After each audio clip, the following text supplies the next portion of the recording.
نحمده ونصلي ونسلم على رسوله الكريم والصلاة والسلام على سيد الأنبياء المرسلين وعلى آله وصحبه وبارك وسلم صلوا عليه صلاة دائما أبدا على حبيبك يا سيدي يا حبيبي يا رسول الله صلی اللہ علیہ وعلى آلہ وصحبہ وبارک وسلم۔ 18 ذوالحجہ کو جس میں حضرت عثمان غنی رضی اللہ تعالیٰ عنہ کی شہادت ہوئی، جس میں بے دردی کے ساتھ آپ کو شہید کیا گیا بلوایوں نے، اور عبداللہ ابن سبا یہ وہ کارندہ ہے جس نے تمام لوگوں کو عثمان غنی رضی اللہ تعالیٰ عنہ کے جو شہادت کرنے کے لیے جو اس کے ماتحت تھے، اس کے جو تابعدار تھے، جو اس کے ماننے والے تھے، انہوں نے عثمان غنی رضی اللہ تعالیٰ عنہ کو شہادت کرنے کے لیے منصوبہ کے تحت میں مدینہ طیبہ میں یہ بلوایوں نے جب داخل ہوئے اور گھر کا محاصرہ بھی کیا، پھر اس کے بعد 40 دن تک آپ بھوکے پیاسے رہے، اور اسی حالت میں آپ کو مظلومانہ طریقے سے، مظلومیت سے آپ کو شہید کیا گیا۔ حضرت عثمان غنی رضی اللہ تعالیٰ عنہ کی جو شہادت کا جو دن ہے، کچھ رافضی لوگ 12 ذوالحجہ کہتے ہیں، لیکن در حقیقت صحیح اور معتبر جو قول ہے وہ 18 ذوالحجہ ہے۔ یہ تمام کتب تاریخ میں ہیں، اور تمام محدثین نے اور مفسرین نے اپنی اپنی سیرت ہو یا اپنی کتابوں میں لکھا ہے کہ 18 ذوالحجہ کو آپ کی شہادت ہوئی ہے، اور یہ کہتے ہیں کہ رافضی لوگ جس میں 12 ذوالحجہ کو آپ کی شہادت ہوئی۔ حالانکہ یہ درست نہیں ہے، لیکن کئی کتابوں سے اور کئی کتابوں کے حوالے سے 18 ذوالحجہ کو حضرت عثمان غنی رضی اللہ تعالیٰ عنہ کی شہادت ہوئی ہے۔ کتابوں کے دلائل اس کے اندر موجود ہے، جب کہیں وہ حاضر خدمت ہے، کبھی بھی اگر جس کسی کو بھی اگر ان دلائل کی ضرورت اگر ہو تو وہ بالکل دیکھ سکتے بھی ہیں اور دکھا سکتا بھی ہوں۔ رہی بات یہ ہے کہ اسلام کے جو دشمن ہیں، حاسدین ہیں، جو کئی فرقے ہیں، جو 72 فرقے بعد میں وجود میں آئے، لیکن جو سب سے زیادہ جو اسلام کو جو نقصان پہنچا ہے وہ رافضی لوگ ہیں۔ رافضی جو طبقہ ہے یہ اسلام کو سب سے زیادہ نقصان پہنچا ہے۔ عثمان غنی رضی اللہ تعالیٰ عنہ کی شہادت جب ہوئی تو یہی وہ عبداللہ ابن سبا ہے جس نے عثمان غنی رضی اللہ تعالیٰ عنہ کو شہید کرنے لگایا۔ لیکن جب یہی عبداللہ ابن سبا نے اسی کے ذریعے سے رافضی اور شیعہ فرقے وجود میں آئے، اور مولا علی رضی اللہ تعالیٰ عنہ کی محبت و چاہت کا بھی انہوں نے ڈھونگ رچایا، اور محبت کو غلط انداز میں اور غلط طریقے سے پھر یہ تمام چیزوں کو آگے بڑھاتے ہوئے بہت سارے ایسے چیزیں، بہت ساری ایسے باتوں کو انہوں نے دین اسلام کے خلاف بھی کہا ہے۔ لیکن ایک بات یہ بھی کہی جاتی ہے کہ 18 ذوالحجہ کو دراصل یہ کیا ہے، عثمان غنی رضی اللہ تعالیٰ عنہ کی دشمنی میں 18 ذوالحجہ کے دن عید غدیر کے طور پہ یہ جشن مناتے ہیں رافضی لوگ۔ حالانکہ حدیث غدیر کا جو مفہوم ہے، حدیث کا پس منظر جو ہے، غدیر خم جو ہے ایک جگہ ہے جہاں پر سرکار دو عالم صلی اللہ علیہ وسلم نے حضرت مولا علی رضی اللہ تعالیٰ عنہ کے بارے میں کہا تھا کہ من کنت مولا ہو فعلی مولا ہو۔ تو مولا علی رضی اللہ تعالیٰ عنہ کے خلاف میں کچھ صحابہ نے کچھ کیا جس میں حضرت بریدہ رضی اللہ تعالیٰ عنہ ہیں، جس میں حضرت علی رضی اللہ تعالیٰ عنہ کے خلاف میں ایک شکایت اور ایک اعتراض کیا تھا، تو اس اعتراضات اور شکایت کو دور کرنے کے لیے سرکار دو عالم صلی اللہ علیہ وسلم نے غدیر خم کے موقع پر حضرت مولا علی رضی اللہ تعالیٰ عنہ کے ہاتھ کو پکڑ کر آپ نے یہ فرمایا تھا کہ من کنت مولا ہوں فعلی مولا ہوں، میں جس کا مولا ہوں علی بھی اس کے مولا ہے۔ تو یہ حدیث کا سہارا لے کر رافضی لوگ اور جو شیعہ جو ہوتے ہیں، یہ کہتے ہیں کہ یہاں پر حضرت علی رضی اللہ تعالیٰ عنہ کو، مولا علی رضی اللہ تعالیٰ عنہ کو ان کی ولایت کا اعلان کیا گیا ہے، یعنی کہ خلیفہ بلا فضل کا اعلان کیا گیا ہے۔ حالانکہ در حقیقت اگر حدیث کو دیکھیں گے، حدیث کے مفہوم کو دیکھیں گے، حدیث کے پس منظر کو اگر دیکھیں گے، تو معلوم ہوتا ہے کہ یہاں پر لفظ جو مولا ہے، ویسے تو لفظ مولا کے کئی معنی لغت میں ہو اور دیگر کتب میں ملتے ہیں، لیکن ہمارے محدثین نے، مفسرین نے لفظ مولا کا جو مطلب لیا ہے، یہاں پر دوست ہے، محبوب ہے، محب ہے، ناصر ہے، مددگار ہے لیا ہے۔ یہاں پر خلیفہ بلا فضل یعنی کہ خلافت کے معنی میں مشتمل یا امامت کے معنی میں یہ معنی ہی نہیں آتا ہے، بلکہ یہاں پر دوست اور محبوب پسندیدہ کے معنی میں آتا ہے۔ تو لہٰذا یہاں پر لفظ مولا کا جو معنی یہ بتایا جا رہا ہے کہ تم علی کے خلاف میں شکایت اعتراض کرتے ہو، در حقیقت تم مولا علی رضی اللہ تعالیٰ عنہ کو محبوب اور ان کو پسند رکھو، ان کو محبوب رکھو، ان کو پسند رکھو، ان سے چاہت رکھو۔ جب تم مجھے محبوب رکھتے ہو تو حضرت مولا علی رضی اللہ تعالیٰ عنہ کو بھی محبوب رکھو، ان کو بھی پسند کرو۔ تو لفظ مولا کا مطلب یہاں یہ ہے، خلیفہ نہیں ہے بلکہ امامت نہیں ہے۔ تو ناظرین اکرام، تو اس حدیث کو لے کر آج رافضی لوگ اس کو عید کے طور پہ بطور عید اکبر بھی کہتے ہیں، عید عظیم بھی کہتے ہیں اور عید کبیر بھی کہتے ہیں۔ بدتہ ان کی کتابوں میں جو حدیث غدیر بول کے 13 جلدوں میں یا 12 جلدوں میں یہ کتاب ہے ان لوگوں کے پاس، یہ 3 لفظ انہوں نے کہا، عید اکبر کہا،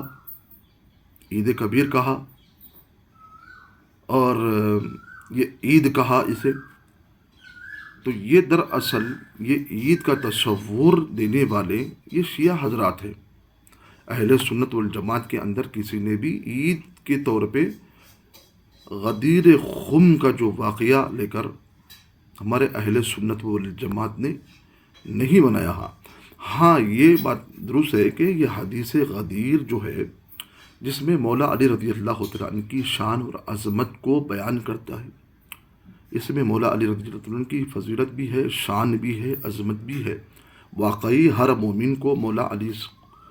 سے محبت کرنا چاہیے، محبوب رکھنا چاہیے، پسندیدہ، اور ان سے محب اور مددگار، ان سے مدد لینا بھی چاہیے۔ یہ حدیث کا یہ مطلب ہے۔ پھر اس کے بعد مولا علی رضی اللہ تعالیٰ عنہ کی محبت میں، اچھا یہ دیکھیے، اب یہ عید غدیر کا جو تصور جو وجود میں آیا، کب آیا؟ البدایہ والنہایہ میں علامہ ابن کثیر نے یہ لکھا ہے کہ 352 ہجری میں معز الدین دولہ، یہ شیعہ تھا، یہ عراق کا ایک بادشاہ تھا، اس نے سب سے پہلے عید کا تصور اور عید کا جشن کا اہتمام کر کے بغداد اور شہر بغداد کو سجایا بھی۔ اس کے اندر یہ سب سے پہلے عید کا تصور دیتے ہیں، عید غدیر کا تصور دیتے ہوئے سب سے پہلے یہ شیعہ معز الدین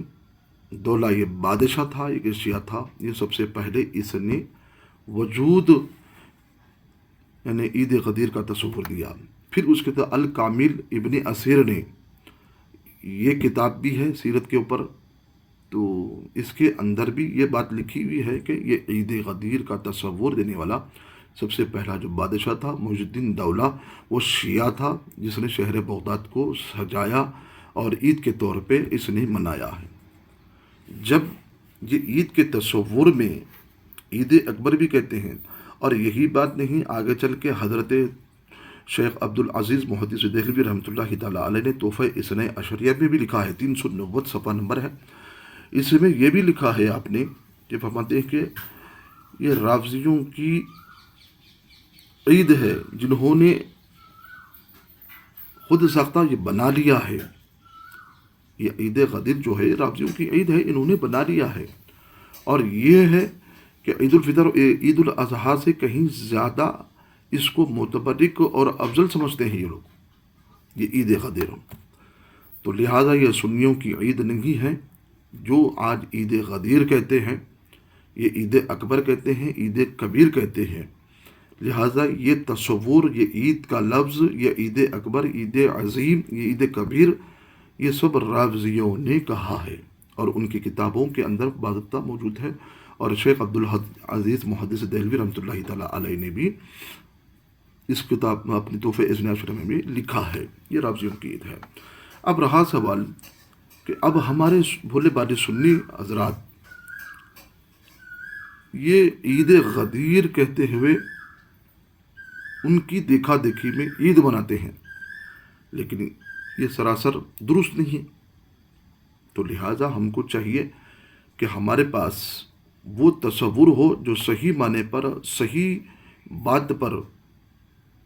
جو عید اگر کہا جائے اور عید منایا جائے تو بالکل بجا ہے، درست ہے. لیکن یہاں پر جو رافضی لوگ جو اس حدیث کو لے کر من کنت مولا ہو فعلی مولا ہو کا جو مولا کا جو لفظ لے کر جو خلیفہ بلا فضل بھی کہتے ہیں، امامت بھی کہتے ہیں، یہاں پر مولا علی رضی اللہ عنہ کو خلافت ملی ہے اور خلافت کا اعلان ہوا. لیکن یہ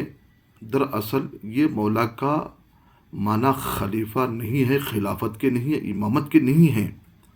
بلکہ یہاں پر دوست، محبوب، ناصر، محب ہے. یہاں پر تو مولا علی سے محبت، ان کو محبوب جانو، ان کو پسند کرو، ان سے چاہت رکھو.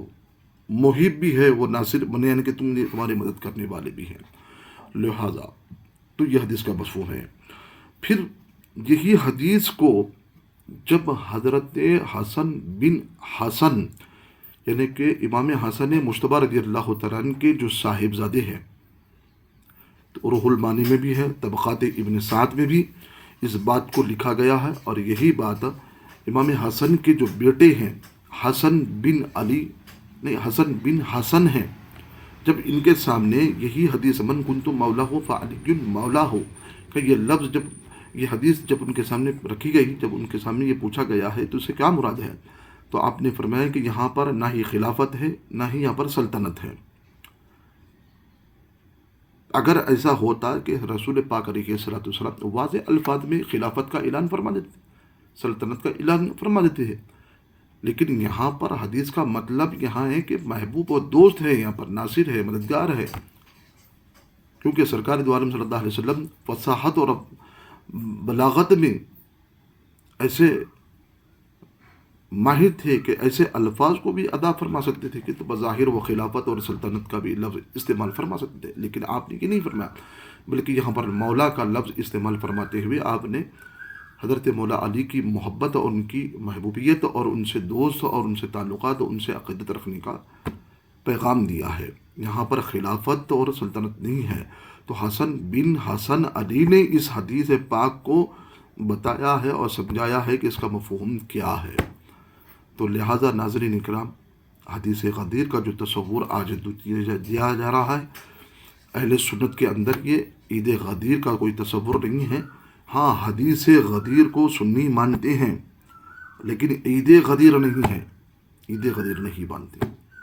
تو لہذا حدیث غدیر کے اندر مولا علی کی شان ہے، عظمت ہے، سر آنکھوں پر ہے، قابل تعظیم ہے. ان سے محبت رکھنا چاہیے، ان کو محبوب رکھنا چاہیے، بالکل بجا ہے، درست ہے. ہر مومن کو چاہیے کہ مولا علی سے محبت رکھے، چاہت رکھے، ان کی محبت کو اپنے دلوں میں بسائے. لیکن رافضیوں نے اس دن کو مولا علی رضی اللہ تعالیٰ عنہ کے اس حدیث غدیر کو انہوں نے عید کے طور پہ بطور عید کے اور جشن کے طور پہ منایا. اچھا، یہ کیوں عید کے طور پہ، جشن کے طور پہ کیوں منایا؟ یہ اس وجہ سے منایا کہ 18 ذی الحجہ کے دن حضرت عثمان غنی رضی اللہ عنہ کی عداوت میں، دشمنی میں انہوں نے اس دن کو جشن اور عید کا ماحول بنایا۔ تو ایک صحابی کی دشمنی میں اور ایک مولا علی رضی اللہ تعالیٰ عنہ کی اس حدیث کا سہارا لے کر یہ لوگ آج جشن کے طور پہ، عید کے طور پہ مناتے ہیں۔ لیکن سنی وہ ہے نہ ہی عثمان غنی رضی اللہ تعالیٰ عنہ سے دشمنی رکھتا ہے، نہ حسد رکھتا ہے، اور سنی وہ ہے کہ جو مولا علی سے بھی چاہت اور محبت رکھتا بھی ہے، اور ان کو پسند بھی رکھتا ہے، اور ان سے بھی محبت رکھتا ہے۔ تو ناظرین کرام، یہ چھوٹا سا پیغام تھا حدیث غدیر کے متعلق۔ اللہ رب العزت سے دعا ہے کہ پروردگار بولنے میں اگر کہیں پر بھی کوئی اگر لفظی سے خطا ہو گئی ہے تو اپنے فضل و کرم سے معاف فرما، اصحاب اور اہل بیت سے عقیدت اور محبت کرنے کی توفیق عطا فرما، انہی کی محبت میں